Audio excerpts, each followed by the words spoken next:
তারা রাত ২টার দিকে এই ঘুমন্ত অবস্থায় মোহাম্মদ রফিকুল ইসলাম এবং সাব্বিরকে কুপিয়ে জখম করে এবং তাদেরকে সেখানে মৃত অবস্থায় আমরা ২৮ তারিখে উদ্ধার করি। পরবর্তীতে আমরা ধারণা করি হয়তো তাদেরকে ঘুমের ওষুধ খেয়ে এবং পরবর্তীতে তাদেরকে কুপিয়ে জখম করে তাদেরকে মারা হয়। হত্যাকাণ্ডের সাথে আরও যে দুজন ব্যক্তি জড়িত আছে তাদেরকে আমরা গ্রেফতার করার জন্য চেষ্টা চালিয়ে যাচ্ছি। অক্টোবর ২০২৪ তারিখে রুমন একটি চায়ের দোকানে কাজ করত। তার যে সেই চায়ের দোকানের যে মালিক সেই রফিকুল ইসলাম শিকদার এবং সেখানে আরেকজন কর্মরত ছিলেন সাব্বির, যাদের বাড়ি মূলত বরিশাল এবং ময়মনসিংহ এলাকায়।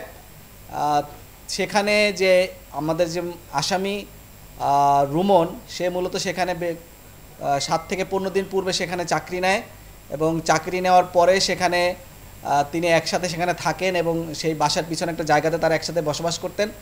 5 স্টার রেটিং প্রাপ্ত বিএলডিসি টেকনোলজির Walton super saver ceiling fan 65% পর্যন্ত বিদ্যুৎ বিল সাশ্রয় করে আপনাকে রাখে প্রশান্তিতে। ওয়ালটন ফ্যান হাওয়া বদলে দেয়। পরবর্তীতে সেই যে দোকানের যে মালিক মোহাম্মদ রফিকুল ইসলাম, বরিশাল নিবাসী, তার সাথে কিছু লোকের টাকা পয়সা রিলেটেড কিছু সমস্যার কারণে এই রুমনের সাথে তাদের যোগাযোগ হয় এবং তারা সবাই মিলে একসাথে পরিকল্পনা করে যে এই যে ভিকটিম মোহাম্মদ রফিকুল ইসলাম এবং সাব্বির ১৫ বছর বয়সী, তাদেরকে তারা হত্যা করবে।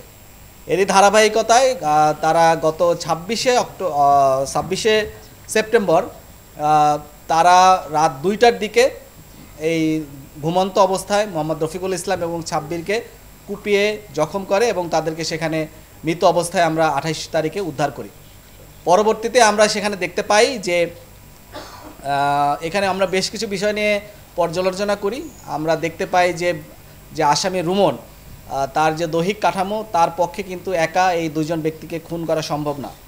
সো আমরা প্রাথমিকভাবে মনে করেছিলাম এবং সিসিটিভি ফুটেজ আমরা সংগ্রহ করেছিলাম, আমরা বুঝতে চেয়েছিলাম যে আসলে কি তার পক্ষে একা এই দুই ব্যক্তিকে খুন করা সম্ভব কিনা, কারণ বাকি যে দুই ব্যক্তি সেখানে প্রবেশ করেছিল হত্যাকাণ্ড ঘটানোর জন্য, তারা কিন্তু পিছন থেকে পালিয়ে যায়। সো পরবর্তীতে আমরা ধারণা করি হয়তো তাদেরকে ঘুমের ওষুধ খেয়ে এবং পরবর্তীতে তাদেরকে কুপিয়ে জখম করে তাদেরকে মারা হয়। কিন্তু পরবর্তীতে আমরা জানতে পারি যে না, তার রুমনের দেওয়া স্বীকারোক্তি মতে সেখানে আরও দুজন ব্যক্তি ছিল যাদের সাথে এই মোহাম্মদ রফিকুল ইসলামের টাকা পয়সা নিয়ে কিছুটা সমস্যা ছিল, কিছু টাকা রফিকুল ইসলামের কাছে দেনা অবস্থায় ছিল। এই কারণে বাকি যে দুইজন আসামি, একজন হচ্ছে সাব্বির, ফয়সাল এবং আরেকজনের নাম আমরা এখনও সংগ্রহ করতে পারিনি, যাকে মূলত রুমন এখনও চেনে না, কিন্তু তাদের সাথে চুক্তি হয়েছিল তারা রুমনকে কিছু টাকা পয়সা দিবে এবং সেই লোভেই সে মূলত এই দুজন ব্যক্তিকে কুপিয়ে হত্যা করে এবং তাদেরকে হত্যা নিশ্চিত করার পরে পরবর্তীতে আমরা সিসিটিভি ফুটেজ পর্যালোচনা করে দেখতে পাই যে ওই বাসায় যে সকল মালামাল ছিল, যে বাসার যে সকল দোকানের যে মালামালগুলি ছিল, বাসার যে মালামালগুলি ছিল, এগুলি পরবর্তীতে তারা উদ্ধার করে একটি ভ্যান ভাড়া করে সেগুলো সেখান থেকে নিয়ে যায় এবং সেইগুলি কিশোরগঞ্জে নিয়ে যায়। পরবর্তীতে আমাদের র্যাব 7 এবং র্যাব 1-এর একটি যৌথ অভিযানিক দল, তাকে আমরা মূলত কিশোরগঞ্জে ফলো করি এবং কিশোরগঞ্জ থেকে সে পরবর্তীতে আমাদের উপস্থিতি টের পেয়ে সে পরবর্তীতে চট্টগ্রামে চলে যায়। চট্টগ্রামে হালিশহর থেকে পরবর্তীতে আমরা এই রুমনকে গ্রেপ্তার করতে সক্ষম হই এবং সে আমাদের কাছে তার তথ্য মতে তিনি প্রাথমিকভাবে স্বীকার করেছেন যে তিনি হত্যাকাণ্ডের সাথে জড়িত এবং হত্যাকাণ্ডের সাথে আরও যে দুজন ব্যক্তি জড়িত আছে তাদেরকে আমরা গ্রেফতার করার জন্য চেষ্টা চালিয়ে যাচ্ছি এবং আশা করি আমরা অচিরে তাদেরকে ধরতে পারব।